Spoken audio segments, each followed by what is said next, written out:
Good morning सभी को। कल 4.1 चल रहा था जिसमें हम लोग 4.1 के पहले सवाल पढ़ चुके थे और दूसरे के सभी सवाल होना है। 4.1 में है द्विघात बहुपद। द्विघात बहुपद हमने आपको बता दिया था, जो इसका मानक रूप होता है वो होता है ax² plus bx plus c बराबर 0।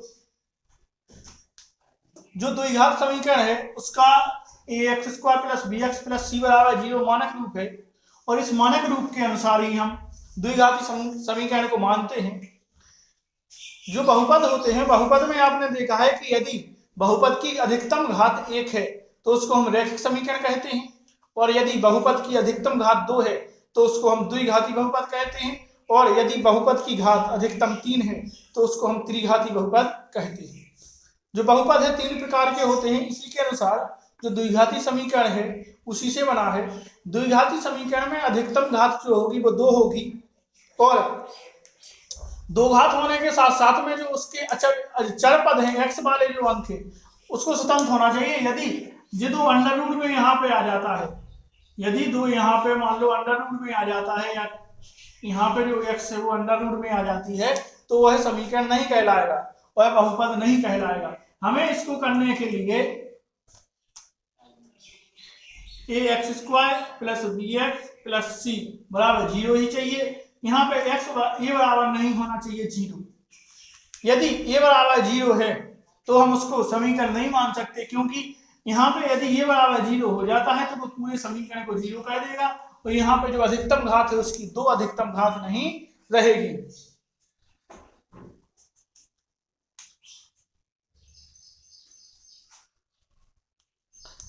दूसरे का पहला सवाल है, दूसरे में कहा गया है निम्न स्थितियों को द्विघात समीकरणों के रूप में निरूपित कीजिए। तो इसको आपको केवल द्विघात समीकरण के रूप में निरूपित करना है। स्थिति है भाषाई आधार वाले ये सवाल हैं, इसमें हम आपको पहले ही बता चुके हैं कि जिस हिसाब से आपकी भाषा रहती है आपको उसी हिसाब से चलना है। इसमें इन्होंने सबसे पहले कहा है कि एक आयताकार भूखंड का क्षेत्रफल 228 मीटर स्क्वायर है। एक आयताकार भूखंड है जिसका क्षेत्रफल 528 मीटर स्क्वायर है। आगे कहा गया है कि क्षेत्र की लंबाई चौड़ाई के दुगने से 1 अधिक है। क्षेत्र की जो लंबाई है वो चौड़ाई के दुगने से 2 अधिक है। तो इस हमें भूखंड की लंबाई व चौड़ाई ज्ञात करनी है। हमें जो भूखंड है उसकी लंबाई और चौड़ाई ज्ञात करनी है। इसमें हम देखते हैं, सबसे पहले उन्होंने कहा एक क्षेत्रफल दिया है भूखंड का आयताकार, तो आयत का क्षेत्रफल हम देखेंगे, उसमें हमें पता है कि क्षेत्रफल बराबर होता है लंबाई गुणा चौड़ाई। तो इसमें 2 चीज होना चाहिए, आपकी लंबाई होना चाहिए और चौड़ाई भी होना चाहिए। अब आगे कहा गया है कि जो लंबाई है वो चौड़ाई के दुगने से 1 अधिक है। लंबाई जो दी गई है वो चौड़ाई के दुगने से 1 अधिक है। तो हमें सबसे पहले चौड़ाई पता होना चाहिए। यदि हमें चौड़ाई पता होगी तो हम लंबाई को बता सकते हैं कि उसका दुगना करके उसमें 1 जोड़ देंगे, और यदि हमें चौड़ाई पता नहीं है तो हमें क्या पता होगा, किसका दुगना करेंगे। तो इससे हमें समझ में आ रहा है कि आगे है 4.1। 4.1 है जो उसका दूसरा का पहला है। दूसरा का जो पहला है उसमें कहा गया है कि सबसे पहले हम मानेंगे, माना की चौड़ाई, माना चौड़ाई x मीटर है,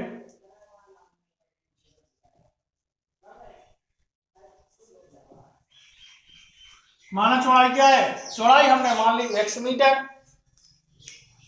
अब आगे कहा गया है लंबाई, तो लंबाई इसने कहा है कि जो लंबाई है वो चौड़ाई के दुगने से 1 अधिक है। मतलब ये चौड़ाई है आपकी, यहाँ पे लिख सकते हैं आयताकार भूखंड, माना आयताकार भूखंड की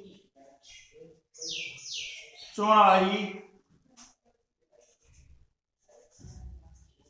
x मीटर है।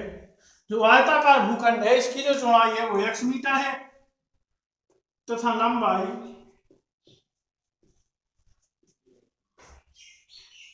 इसकी जो लंबाई है, लंबाई होगी आपकी, उन्होंने कहा है कि जो लंबाई है वो चौड़ाई के दुगने से एक अधिक है। तो चौड़ाई जो आपकी है वो है x है, तो चौड़ाई x है तो उसका दुगना करेंगे तो हो जाएगा 2x और उससे एक अधिक माने +1 मीटर। लंबाई हो गई x और चौड़ाई हो गई x + 1। ठीक है, आगे उसमें कहा गया था शुरू से कि इसका जो क्षेत्रफल है वो 528 मीटर स्क्वायर है। क्षेत्रफल जो दिया गया है वो 528 दिया गया है, तो हम लिख सकते हैं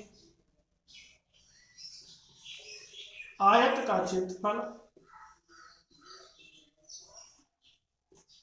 आयत का जो क्षेत्रफल होता है वो होता है लंबाई गुणा चौड़ाई, लंबाई गुणा चौड़ाई। आयत का क्षेत्रफल लंबाई गुणा चौड़ाई होता है। यहाँ पे आयत का क्षेत्रफल दिया गया है 528 बराबर लंबाई आपकी दी गई है वो है 2x + 1 और चौड़ाई आपकी ओनली दी गई है x। इस x का गुणा इस अंदर करेंगे तो होगा 528 बराबर x का गुणा 2x में करेंगे तो 2x² प्लस x का गुणा 1 में करेंगे तो खाली x आएगा और इसको हम इस साइड ले जाएंगे तो यहाँ पे हो जाएगा 2x² प्लस x माइनस 528 बराबर 0। ये आपका समीकरण जो है आपका समीकरण बन गया है। और यही हमें द्विघाती जो समीकरण ज्ञात करना था, उसने कहा था हमें कि द्विघाती समीकरण के रूप में निरूपित कीजिए, तो हमारा जो द्विघाती समीकरण है उसके रूप में निरूपित हो गया है। तो इसका जो पहला सवाल है वो पहला सवाल हो गया है। आगे देखते हैं दूसरा सवाल, आप इसको नोट कर लें। सबसे पहले इसमें आपको आगे हल नहीं करना है, आपको जो बनाना है ओनली समीकरण बनाना है।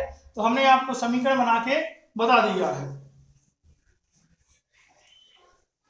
अब अगला सवाल देखते हैं।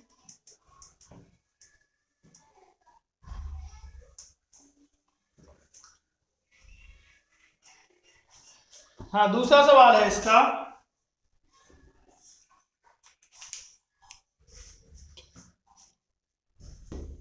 दूसरा सवाल है दो क्रमागत धनात्मक पूर्णांकों का गुणनफल 306 है, हमें पूर्णांकों को ज्ञात करना है। धनात्मक पूर्णांक जो होते हैं हमने आपको बता दिया है, धनात्मक पूर्णांक होते हैं x, x + 1, x + 2, x + 3। इसी प्रकार से आगे हम मान सकते हैं जो धनात्मक पूर्णांक होते हैं। तो यहाँ पे बात की गई है ओनली दो धनात्मक पूर्णांकों की। तो दो धनात्मक पूर्णांक हम मानेंगे, केवल इन दो को मान सकते हैं। जो दो धनात्मक पूर्णांक होंगे वो x और x + 1 होंगे। देखते हैं हम। और क्रमागत की बात की गई थी, तो हमें क्रमागत का मतलब है कि जो क्रम से लाइन बाई लाइन दिया गया है, जैसे सबसे पहले है x, उसके बाद है x + 1, फिर उसके बाद है x + 2। तो आप ऐसा नहीं मान सकते कि पहला x मान लें और दूसरा x + 2 मान लें। आपको मानना होगा तो पहले x मानना होगा, उसके बाद आप लोग x + 1 मानेंगे। यदि आपको x + 2 ही मानना है तो पहले आप लोग x + 1 मानेंगे, उसके बाद x + 2 मानेंगे। इस हिसाब से हम मान सकते हैं। तो इसमें देखते हैं, माना कि धनात्मक पूर्णांक, धनात्मक क्रमागत पूर्णांक, क्रमागत पूर्णांक x + 1 है।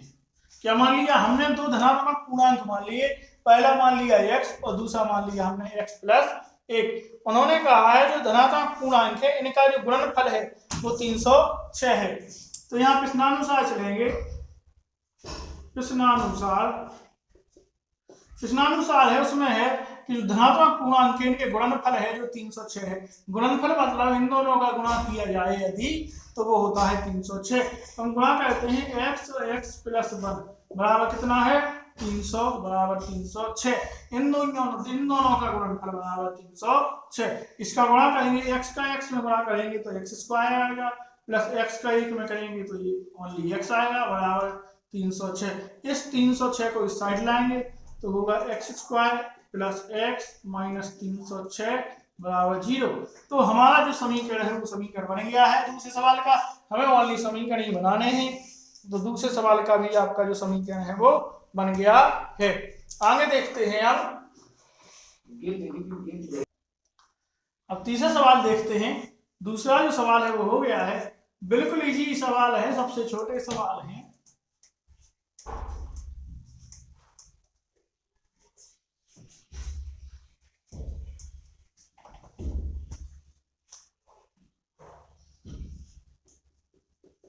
दूसरे का तीसरा सवाल है, वह रोहन की माँ उससे 26 वर्ष बड़ी है।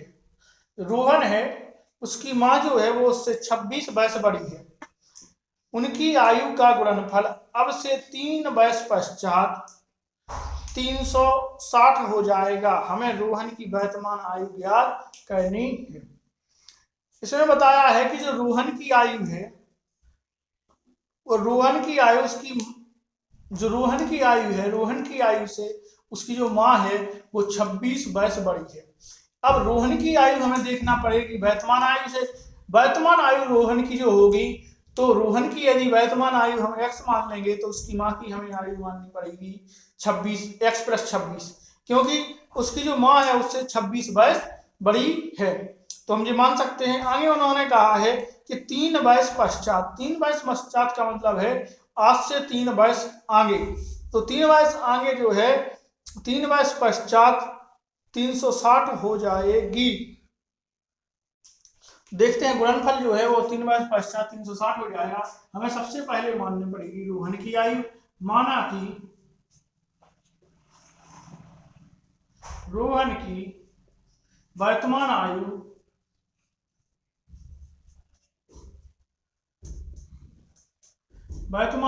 x वर्ष है।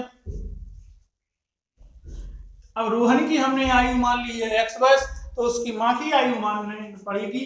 तो माँ की आयु x + 26 वर्ष। माँ की आयु क्या माननी पड़ेगी? हमें माँ की आयु माननी पड़ेगी x + 26 वर्ष। अब हमने रोहन की आयु मान ली x और उसकी माँ की जो आयु है वो मान ली हमने x + 26। आगे बात कही है कि अब से 3 वर्ष पश्चात, तो सबसे पहले रोहन की जो आयु होगी आज से 3 वर्ष पश्चात वो क्या होगी, देखते हैं। 3 वर्ष पश्चात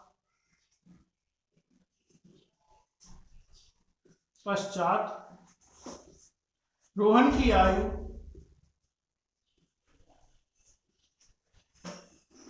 3 वर्ष पश्चात जो रोहन की आयु होगी वो होगी x + 3।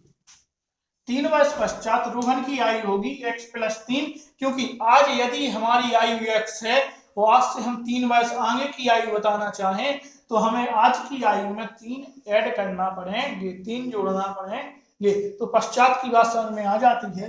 पश्चात की बात है x + 3। इसी प्रकार से उसकी माँ की आयु जो है 3 वर्ष पश्चात माँ की आयु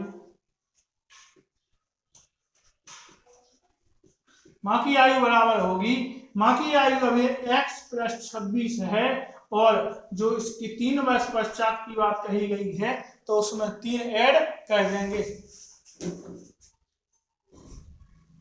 3 वर्ष पश्चात जो रोहन की माँ की आयु थी वो हो गई है x + 26 + 3। तो इसमें देखा जाए 3 ऐड किया जाएगा तो x + 29। तो रोहन की जो माँ की आयु होगी 3 वर्ष पश्चात वो होगी x + 29। उन्होंने कहा है आगे कि रोहन की जो आयु है और उसकी माँ की आयु जो है उनकी आयु का गुणनफल अब से 3 वर्ष पश्चात 360 हो जाता है। तो 3 वर्ष पश्चात की आयु सबसे पहले थी x + 3 और उसकी माँ की आयु थी x + 29। तो गुणनफल प्रश्नानुसार लिखना पड़ेगा।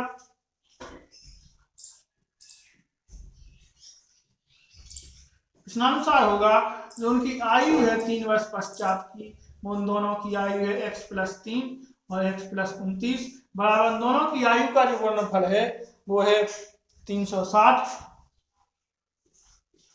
गुणा करेंगे x का इस पूरे कोष्टक के अंदर गुणा होगा x का x में गुणा होगा तो एक्स स्क्वायर, x का 29 में होगा तो प्लस 29x, प्लस 3 का x में होगा तो 3x, और प्लस 3 का 29 में होगा तो 3 नम 27 की 7, हासिल 2, 3 दूनी 6 और 2 8, 87 बराबर 360।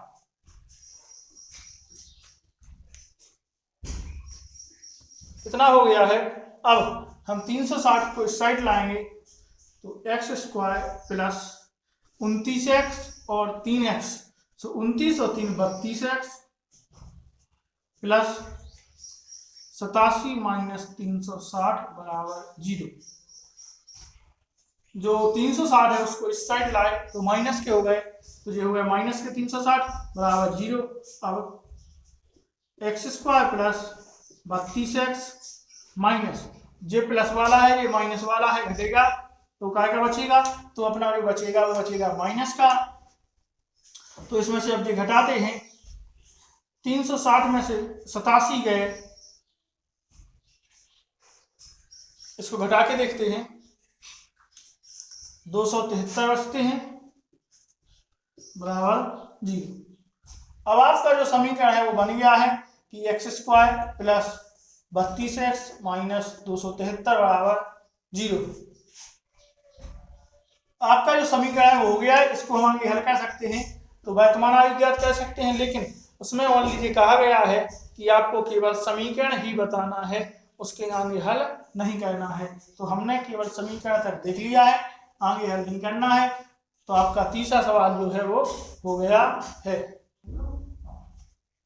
चौथा सवाल देखते हैं। 3 सवाल हमारे हो गए हैं, चौथा देखते हैं इसका।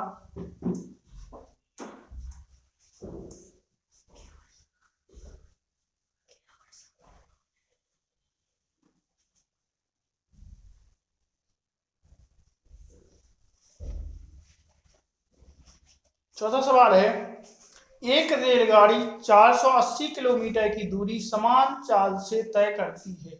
जो रेलगाड़ी है वो दूरी जो तय कर रही है वो है 480 किलोमीटर की दूरी तय कर रही है, और उसकी जो चाल है वो समान है। यदि उसकी चाल 8 किलोमीटर प्रति घंटा कम होती, यदि वह चाल अपनी 8 किलोमीटर प्रति घंटा कम कर दे तो वह उसी दूरी को तय करने में 3 घंटे अधिक लेती। तो वह उसी दूरी को जो तय करती यदि, तो वह कितना समय अधिक लेती, 3 घंटे अधिक लेती। तो हमें रेलगाड़ी की चाल ज्ञात करनी है। सबसे पहले कहा गया है कि जो रेलगाड़ी की चाल है वो कितनी है। रेलगाड़ी की चाल नहीं बताई गई है, ओनली दूरी बताई गई है 380 किलोमीटर। तो हम मानेंगे रेलगाड़ी की चाल, माना कि रेलगाड़ी की चाल x किलोमीटर प्रति घंटा है। जो रेलगाड़ी की चाल है वो x किलोमीटर प्रति घंटा हो गई है। तो हम निकालेंगे इसमें समय। कुल दूरी जो थी रेलगाड़ी तय कर रही है, कितनी दूरी तय कर रही है, 480 किलोमीटर की दूरी तय कर रही है। तो इसका जो समय होगा, समय बराबर होता है दूरी बटे चाल। तो समय बराबर निकालेंगे तो हमारा जो समय बराबर निकलेगा, दूरी कुल दूरी जो है 480 किलोमीटर है, और चाल है उसकी, चाल है x। तो समय हमारा निकल आया है 480 बटा x। आगे उन्होंने कहा था यदि इसकी चाल 8 किलोमीटर कम होती, तो हम चाल कम कर देखते हैं। यहां से प्रश्नानुसार, पुनः प्रश्नानुसार, पुनः प्रश्नानुसार में देखते हैं उसकी चाल क्या करनी है, 8 किलोमीटर कम। रेलगाड़ी की चाल कम करने पर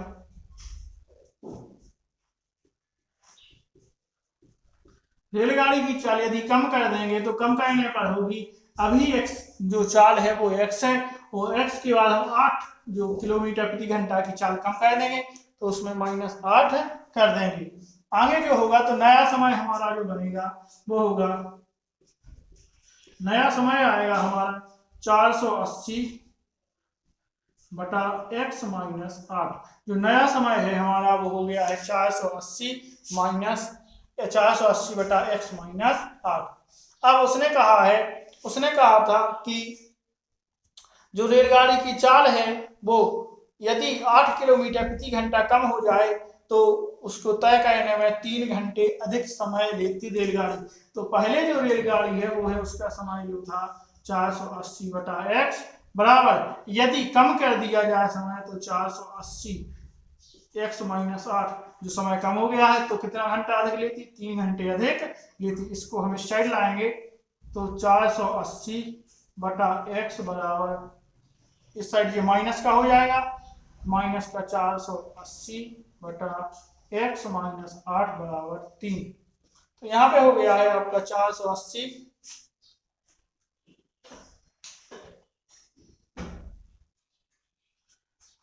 यहाँ पे 480 बटा x माइनस 8 बराबर 3। यहाँ पे जो होगा माइनस, यदि हम करना चाहें तो यहीं पे -3 करेंगे, क्योंकि जो हमने आपको पहले बताया है, पहले ही हम बता चुके हैं कि यदि हमें पूछा गया बराबर करना है किसी भी चीज को, तो उसने कहा था यहाँ पे कि यदि हम 8 घंटे कम समय कर दें तो जो आयु हो वो समय जो होगा 3 घंटे कम लगे, 3 घंटे अधिक लगेगा। तो यहाँ पे जो कम समय हो रहा है तो हम जो 3 घंटे कम करेंगे वो 3 घंटे जोड़ सकते हैं यहाँ पे, तो अब ये बराबर हो जाएगा। यदि हम इसमें ऊपर वाले में आगे वाले में 3 ऐड कर देंगे तो हमारा जो होगा वो बराबर हो जाएगा, क्योंकि उसमें कहा गया था कि यदि हम चाल को 8 किलोमीटर प्रति घंटा कम कर दें तो समय होगा 3 घंटे अधिक लगेगा। तो हमारा जो समय यहाँ पे लग रहा था वो 3 घंटे अधिक लग रहा था, लेकिन यहाँ पे 3 घंटे समय कम लग रहा है। तो हमें दोनों बराबर करने के लिए जो जोड़ना पड़ेगा, यहाँ पे जोड़ना पड़ेगा। यहाँ पे जोड़ने के बाद हम जो है इस साइड लाएंगे तो 3 बराबर होगा, 3 बराबर 480 बटा x माइनस 8, माइनस हो जाएगा, इस साइड जाएगा 480 बटा x। आगे करेंगे इस साइड को,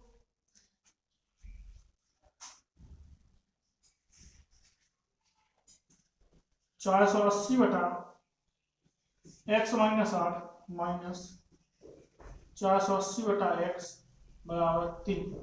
इसको इस रूप में भी हम लिख सकते हैं। अब इसकी हम भिन्न बना सकते हैं, भिन्न बनाएंगे तो लघुत्तम जो आएगा वो x माइनस 8 आएगा और बराबर 3 ही रहेगा। इसको हम इससे काट सकते हैं और जो भाग है इसका गुणा ऊपर वाले में करेंगे तो 480 x आ जाएगा, माइनस x से x चला जाएगा, 480 का गुणा इसमें होगा तो यहाँ पे हम लिख सकते हैं 480 और कोष्टक में लिख सकते हैं x माइनस 8।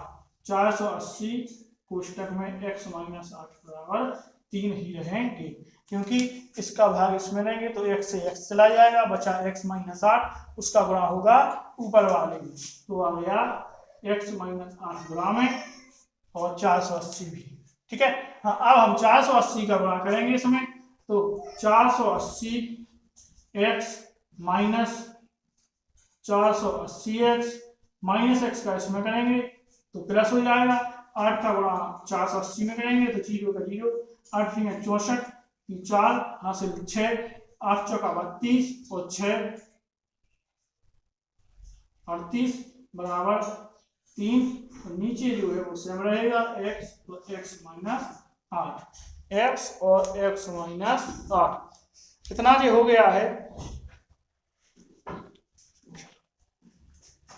आगे देखते हैं 480 प्लस 480 माइनस निकल जाएंगे, बचेंगे 3840 बराबर बटा, नीचे हम इसका गुणा कर सकते हैं, x का x में करेंगे तो x स्क्वायर माइनस x का 8 में करेंगे तो 8x बराबर का 3 ही रहेगा, इसके बटे में 1 मान सकते हैं तो त्रियक गुणा करेंगे, त्रियक गुणा करेंगे तो x 1 का गुणा जब इसमें होगा लेके नहीं आएगा और 3 का गुणा x स्क्वायर में करेंगे तो 3x स्क्वायर माइनस 8 की 24x बराबर आएगा 3840। 3840, ठीक है। और 3840 को इस साइड लाएंगे तो आएगा 3x² माइनस का 24x माइनस का 3840 बराबर 0। इसमें 3 का भाग दे सकते हैं तो x² माइनस 3 8 24 8x माइनस 3 1 3 3 दूना 6 बचा 2 3 8 24 0 बराबर 0। हमारा जो समीकरण है वो समीकरण प्राप्त हो गया है जी।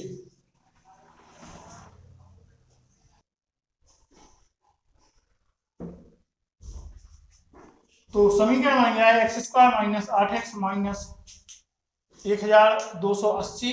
हमारा जो समीकरण प्राप्त हो गया है, हमें समीकरण प्राप्त करना था, समीकरण ही बन गया है। अब हमारा जो है 4.1 अध्याय खत्म हो गया है। कल हम स्टार्ट करेंगे 4.2। 4.1 में हमें ओनली समीकरण बनाने थे और जो 4.1 है वो इतना इम्पोर्टेंट नहीं लगता है क्योंकि इसमें नॉर्मल सवाल हैं। यदि इसके सवाल आते हैं तो बिल्कुल नॉर्मल ही सवाल हैं, आप बिल्कुल घबराएं नहीं और इसको 1-2 बार हल करें। अब आगे कल 4.2 हम स्टार्ट करेंगे। 4.2 स्टार्ट करने से पहले आप कुछ सवाल पढ़ चुके हैं उसका अध्ययन कर लें घर पे ही।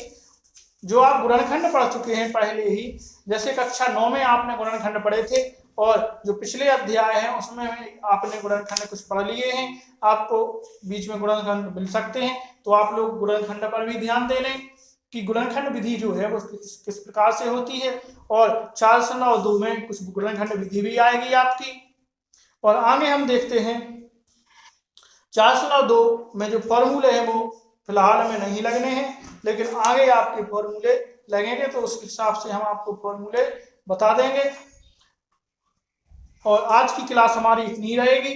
कल हम 4.2 स्टार्ट करेंगे। आप लोग वीडियो देखें और जो भी प्रॉब्लम आ रही है तो हमें शेयर करें, आप कमेंट कर सकते हैं। और हमारा व्हाट्सएप नंबर भी हमने दिया है आपको, उस पर भी आप लोग व्हाट्सएप कर सकते हैं किसी भी चीज़ में आपको प्रॉब्लम है। और वीडियो को लाइक करें, चैनल को सब्सक्राइब करें, बेल आइकन को भी दबाएं जिससे कि आपको हमारे जो नए नए वीडियो आते हैं वो आपको मिल सके। आज के लिए इतना ही, धन्यवाद।